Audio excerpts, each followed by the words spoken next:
Thousands are getting brand new Harleys with no money down. Sounds like a dream, but it's a red flag. This isn't generosity, it's survival. Harley's drowning in debt, demand is collapsing, and the fallout is coming. Workers, riders, dealers will feel it first, because what's being handed out is control. Inside the offer that set off a firestorm. This morning, something wild hit Harley dealerships across the country, and not in the usual roaring engine kind of way. No flashy ad campaign, no teaser video, just a quiet blink and you miss it message dropped into internal dealer systems. No context, no countdown, just a simple alert. A batch of top-tier Harleys, some priced well over $30,000, were now up for grabs. No credit checks, no down payments, no traditional financing process. Pick a bike and ride off. At first, most people didn't take it seriously. Some thought it was a cruel prank. Others figured it was some glitch in the system or maybe a scam targeting dealership staff. But then came the kicker. It was real. Sales staff in nearly 20 states started getting access codes to something called the Rider Opportunity Portal. No one had heard of it before. But once they logged in, what they saw was jaw-dropping. Rows of premium Harleys listed as available immediately under zero-barrier term. Within hours, the news was out, and it spread fast. Dealership phone lines were flooded. One showroom manager in Texas said he got more calls in 3 hours than he usually gets in a full weekend. TikTok and Instagram lit up with clips of riders screen recording their login, influencers posting photos next to showroom bikes like they'd won a contest. People were showing up in person, demanding answers. And these weren't the leftover dust-covered models from a year ago. These were Harley's crown jewels, fully loaded trikes, custom cruisers, and long-distance touring bikes loaded with infotainment systems, upgraded suspension, heated seats, and chrome everywhere. These were the bikes that people spent years saving for. The ones folks used to dream about. Now, they were just sitting there, waiting. No catch. At least not one you could see right away. That's when the whispers started. Some said it was an epic marketing stunt. Others called it a sign of something deeper. One longtime rider said it plain. When a company starts handing out what used to be earned, something's wrong. Harley hasn't made a formal statement yet.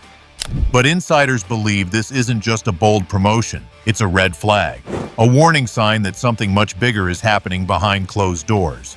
This is just the beginning. More shocks are coming. Drop your thoughts below and hit like and subscribe to stay ahead. The next chapter in Harley's story will surprise you. Showroom crisis. Step inside almost any Harley dealership in the US right now, and you'll see the same thing. Rows of untouched motorcycles just sitting there. Not a few bikes, but dozens, even hundreds. Showrooms are packed. Some dealers have had to stash bikes in storage closets, office break rooms, and even rented shipping containers out back just to make space. One dealership manager in Arizona didn't sugarcoat it. We've got more bikes than buyers. We're running out of room and running out of time. Here's the hard truth. Every day those bikes sit still, they cost money. Dealerships are paying for financing, insurance, storage, and maintenance, even if the bikes never move an inch. It's not small change either. Some estimate it costs nearly $40 per day for each unsold motorcycle. For a dealer with 500 bikes on the floor, that adds up to over $20,000 a week gone. Multiply that across the country, and Harley's network is losing millions every month. And these aren't budget bikes. They're high-end, top-of-the-line builds with shiny chrome, touchscreen displays, and custom touring packages. Just a few years ago, people waited months to get their hands on one. Now, the market has changed. Younger riders aren't interested in big, heavy cruisers. Older buyers already have theirs, or don't want to finance one at today's high rates. Dealers are trying everything to stay afloat. Some are offering free service plans. Others are running bold promotions like Ride Now, Pay Later. But nothing's working. Even the most experienced sales teams are worried. One rep said, "This isn't a slow season, it's a full stop." The showrooms look ready. Chrome gleaming, engines primed, sales teams on standby. But day after day, the doors swing open to no one. The bikes just sit there, quiet, untouched. And that silence? Behind the scenes, leadership wasn't waiting for buyers anymore. They were preparing for something else. The secret plan to dump 45,000 bikes. A leaked logistics email from a partner company exposed what many had feared. Harley wasn't planning to sell their backlog of bikes. They were planning to dump them, fast. The document was titled Rapid Placement Strategy, Phase 1 Targets. Inside, it detailed a plan to remove 45,000 motorcycles from inventory within just 60 days. Not through discounts, not through leases, but through a vague method labeled non-traditional placement. Other terms used? Alternative allocation flow, in-market recipient activation. On paper, it sounded like marketing speak. But read between the lines and the message was clear. They were giving them away. One sentence hidden deep in the email sent chills through dealership networks. By bypassing price resistance barriers, we can recalibrate brand visibility and reduce carrying risk. Translation? Skip pricing altogether. Just get the bikes out of storage before Wall Street sees the damage. Insiders say Harley's next financial report could be its worst in over 3 decades. If the company didn't move this inventory immediately, banks might pull loans, investors might walk. Dealers were furious. In New York, one filed legal action to stop the plan.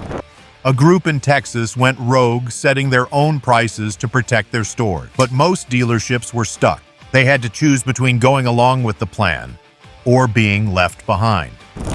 One final line in the memo hit harder than the rest. Harley wasn't just changing how bikes were sold. They were quietly deciding who should get to own them. For dealerships, it felt like betrayal. For those who lived and breathed the brand, it cut even deeper. This wasn't just the end of a strategy. It was the beginning of a fracture between Harley and its most loyal riders. Brotherhood broken. For years, owning a Harley wasn't just about horsepower. It was about pride. It meant something. The patch on your jacket showed you'd earned it. You didn't just buy a motorcycle, you joined a family. From cross-country rides to small-town bike nights, it was a brotherhood built on loyalty, grit, and shared roads. Now that bond is cracking. Across social media, veteran riders are watching in disbelief as brand new Harley owners, many with no gear, no training, and no connection to the culture, post selfies and unboxing videos with the hashtag #GiftedHarley. Bikes once earned through hard work are suddenly showing up as influencer freebies. One former club leader in Wisconsin put it bluntly, "It's not about the ride anymore, it's about the clicks." The reaction has been emotional and loud. Online forums are filling up with angry posts. Some riders are burning their patches on video. Others are walking away from upcoming club events, saying they no longer want to be part of a brand that feels more like a marketing gimmick than a legacy. Dealers are seeing it too. Longtime customers are skipping service appointments, backing out of upgrades, and in some cases, trading in their Harleys for other brands, just to avoid the embarrassment of being linked to a discount giveaway bike. Harley didn't just slash prices, they cut something deeper. Identity. This wasn't just about free motorcycles, it was about how fast something sacred can feel cheap when there's no longer a line to cross. And while the public grabbed the keys, something else was breaking, quietly but powerfully, inside the factories. Because behind those walls, workers weren't just building bikes anymore. They were starting to rebel. Workers left behind. Inside Harley's Kansas City and York factories, the machines are still running, but something's off. Pistons are pumping, seats are being mounted, engines are rolling off the line. But the energy on the floor? Gone. Workers say they're building bikes for no one. What used to feel like meaningful work now feels empty. Break rooms are quiet, conversations are short, and many employees have stopped pretending. One veteran machinist said it straight. "We're building ghosts. These bikes aren't going to riders, they're going to sit in warehouses." As hope fades, mistakes rise. Quality checks are failing. Sick calls are up. Internal reports show that morale has dropped by more than 40% in just 6 months. Departments that once hit every goal are now struggling just to finish the day. Staff show up, but the passion is gone. It's not just burnout, it's betrayal. Whispers have spread across both plants. Harley is shifting more and more of its production overseas. Southeast Asia specifically. Reports say operations are expanding in the Philippines and Thailand. Some roles in Milwaukee have already been reassigned to global logistics support, a quiet way of saying outsourced. The workers know what this means. New hires are being brought in under short-term contracts with fewer benefits. Full-time staff who've been with the company for decades are being quietly pushed out. And management? Silent. No team meetings, no real updates. Just printed charts pinned on bulletin boards with buzzwords like efficiency goals and lean targets. Anyone who questions the plan is told to get back to work or gets reassigned. To the people who've built these bikes for years, this isn't just a business shift. It's a goodbye in slow motion. Because while the lines may keep moving, the soul of Harley's workforce is being left behind. And somewhere far from the factory floor, Harley's top brass is already packing their bags, charting a quiet escape plan that no one was supposed to see. The Great Escape. Harley flees America. Harley-Davidson didn't shut down. It packed up and quietly left. While the public was distracted by viral giveaways and influencer stunts, something much bigger was happening behind the scenes. Through shipping records, customs filings, and quiet facility leases, the truth became clear. Harley was moving its core operations out of the US and into Southeast Asia. This wasn't just outsourcing, it was full-on relocation. Within weeks, Harley signed new deals with suppliers in Bangkok. A massive logistics center, over 37,000 square feet, opened in Manila. Even specialized work like painting and chrome plating was shifted to international contractors. The paperwork didn't lie. The brand was slipping away piece by piece. Why the big move? Cost and control. Wages in Southeast Asia are far lower. Regulations are looser. Unions are practically non-existent. In countries like Thailand and the Philippines, Harley could build faster, pay less, and keep things quiet. No strikes, no media leaks, no questions, just production. Harley had tried overseas work before, in places like Brazil and India. But back then, it was small-scale support. This time, it's different.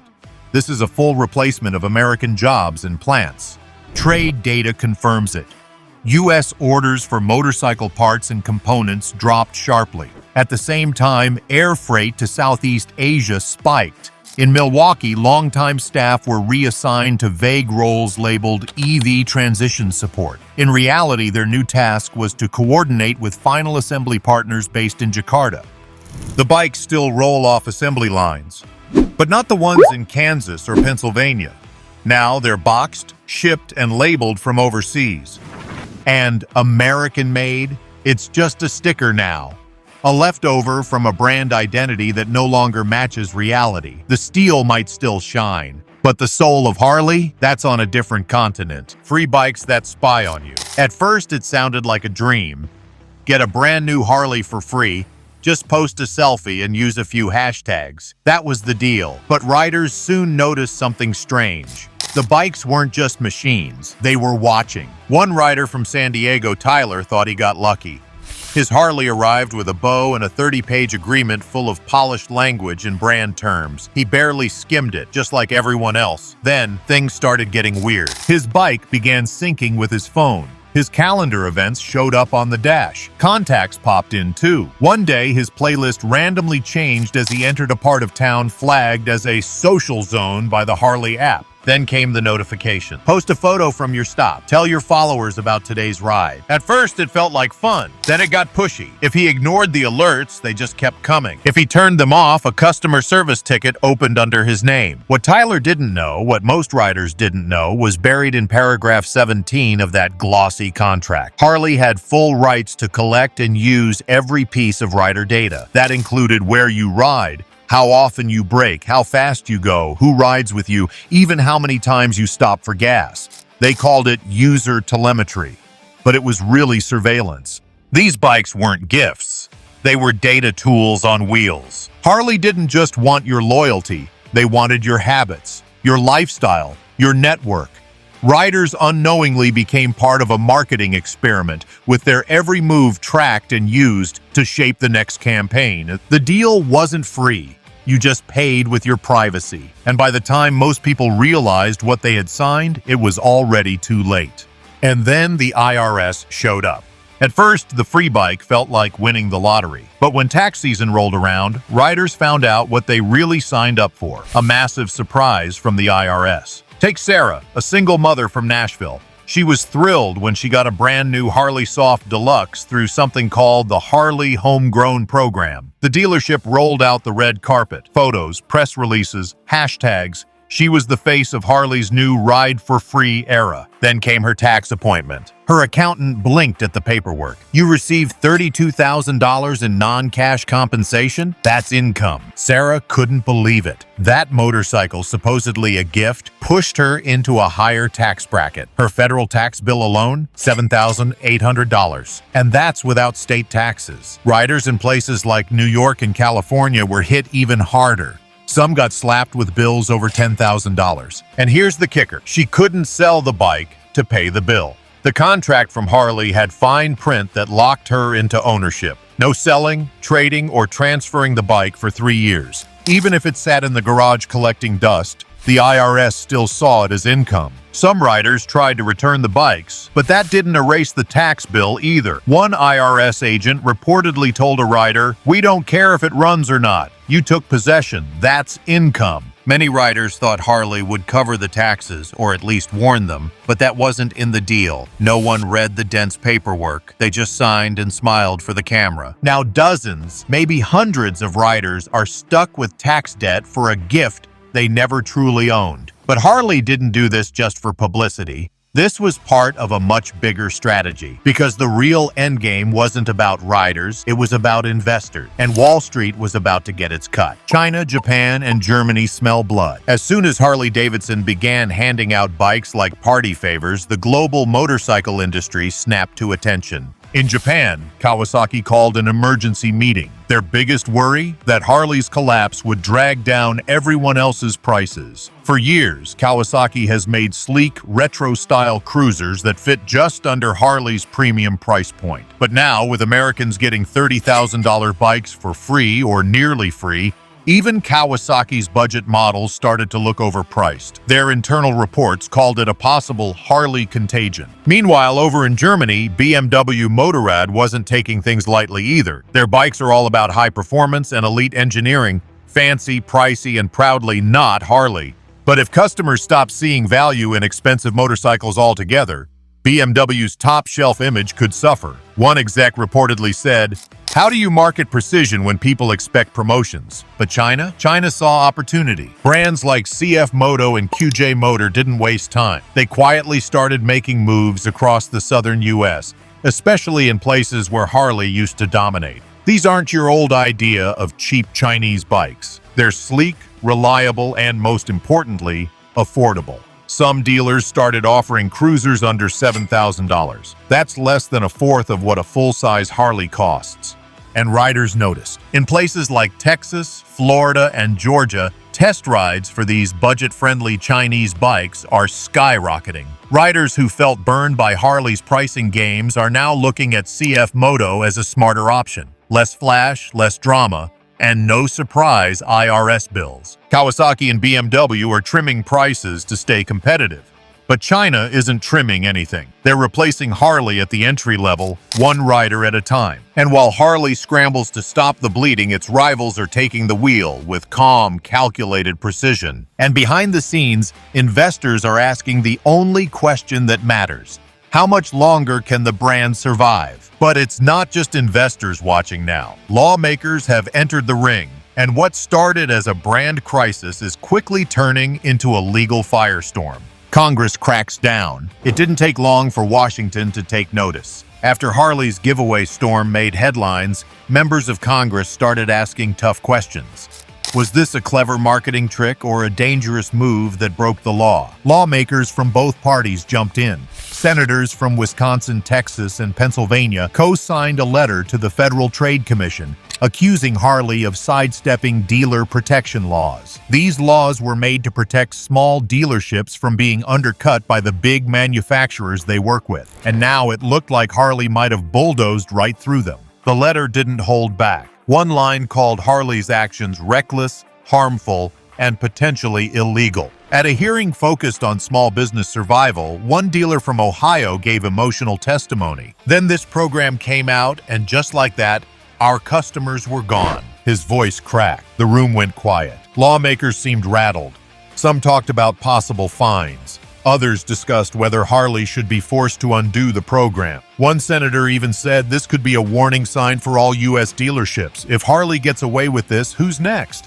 Legal experts say this isn't just about pricing. Harley may have changed how motorcycles are sold in America, cutting out local businesses, reshaping contracts, and tossing aside long-standing rules. Behind closed doors, staffers are now looking into past emails and franchise agreements. They want to know how deep this really goes. But as the investigations grow, so does something else. Because while Congress was chasing paper trails and angry dealers were testifying under oath, something bigger was starting to boil over. The workers, once loyal, proud, and silent, were about to make their voices heard in the loudest way possible. The worker revolt begins. It started quietly. At Harley's York, Pennsylvania plant, workers didn't shout or hold signs. They simply set their tools down after lunch and walked away. No drama, just silence and resolve. Within days, that silence turned into a movement. Plants in Wisconsin, Missouri, and Kansas soon followed. Some slowed production. Others staged sick-outs. Union leaders confirmed it. This wasn't a protest. It was the start of a strike. And it wasn't just about paychecks. It was about trust. For years, Harley told employees that big changes were coming, but promised they'd be included. There would be retraining, new roles, investment in American factories. But instead, workers got vague emails, layoffs, and whispers of jobs heading overseas. The writing was on the wall. And now it was written in bold. Internal reports suggested that more than half of Harley's U.S. workers could be gone in the next 2 years. Not transferred, not promoted, just erased, replaced by overseas teams or machines running from facilities in Asia. At a town hall, one welder said what many were feeling. They told us they were evolving, but really, they were preparing to push us out. Union leaders are preparing for a massive response. They say this could be the biggest labor showdown in Harley's history. And it's not just about factories anymore. It's about dignity, respect, and the soul of a company once proud to say, "Made in America." With customers angry, dealers abandoned, Congress watching, and now workers rising up, Harley isn't facing one crisis. It's surrounded by all of them. And this time, no clever marketing or flashy promotions can ride it out. And things about to get worse. Final blow. The collapse goes public. The numbers finally dropped, and they were brutal. Harley-Davidson announced a 39% crash in U.S. sales, the worst in decades. Within minutes, the company's stock began to free fall. Financial analysts stopped asking questions on the earnings call. Instead, they started dumping shares. Then came the aftershocks. 2 of the biggest Harley dealership groups filed for bankruptcy. Hundreds of smaller shops reported major losses. Another 1,500 factory jobs were cut across multiple states. But none of that hit as hard as what came next. In a short, quiet statement, Harley confirmed what workers had feared for years. They're ending all gas-powered bike production in the U.S. No more American-built V-twin. No more roaring engines echoing through the factory halls of Milwaukee. The legendary plant, the birthplace of Harley's identity, will no longer build motorcycles. Instead, it's being turned into a logistics and software center. The floors that once shook with machinery will now buzz with computer clicks. To longtime fans, it wasn't just a change in business. It felt like a funeral. Dealers who hosted generations of riders began closing their doors. Mechanics laid off. Club events canceled. That deep sense of pride, of riding something truly American, felt gone. And what hurt most wasn't just the numbers. It was what they meant. This wasn't about falling behind. It was about walking away from everything Harley once stood for. Freedom, craftsmanship, the open road, all replaced by shipping containers and corporate strategy memos. Now, Harley's future sits far from the U.S. across oceans, in factories most riders will never see. What began with free bikes ended with empty showrooms, angry workers, and a brand no longer tied to the country that made it iconic. And just like that, an era came to a close. Harley used to stand for something real, the open road, loyalty, pride in American steel. But now, a lot of riders feel betrayed, workers feel abandoned, and that familiar roar, it's fading into something cold and corporate. Still, this story, it's not over, not even close. There are moves being made behind closed doors, and the ripple effects are just beginning. So if you want to keep up with what's really going on, subscribe now. Hit that bell so you don't miss what's coming next. Thanks for watching, and we'll see you in the next video.